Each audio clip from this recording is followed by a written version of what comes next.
जातर देवघर त जानी भूलैहा अम्मा जिला अपना शंखा पोला ले अइहा।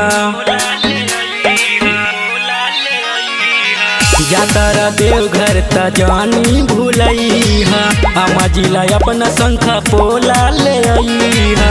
नना दोल बाला को त नीला से नूर, नना दोल बाला को त नीला से नूर।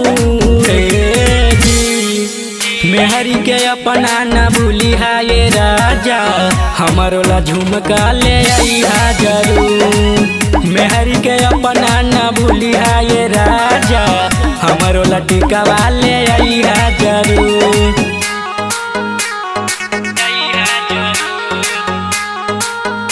Music by Vikas Roshan।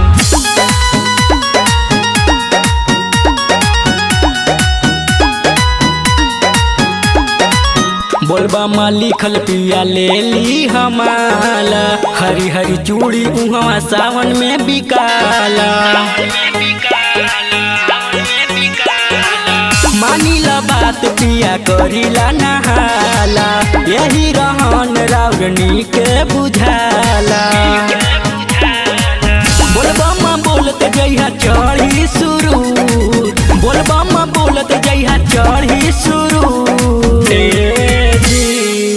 मेहरी के अपना ना भूलिहा ये राजा, हमारो ला बिंदिया ले आइहा जरूर। मेहरी के अपना ना भूलिहा ये राजा, हमारो ला टिकावा ले आइहा जरूर।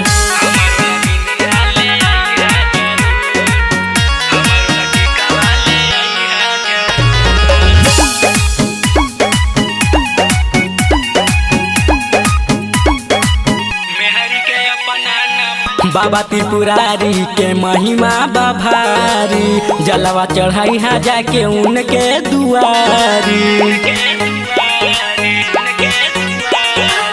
देव के देव हवे बाबा भोलेनाथ जी, मंगिहा आशीष कबो छूटे न साथ जी। करण सिकंदर के बचई है गुरु, करण हरेंद्र के बचई है गुरु। मेहरी के अपना न भूलिहा ये राजा, हमारो ला टिकावा ले आइहा जरूर। मेहरी के अपना न भूलिहा ये राजा, हमारो ला झुमका ले आइहा जरूर।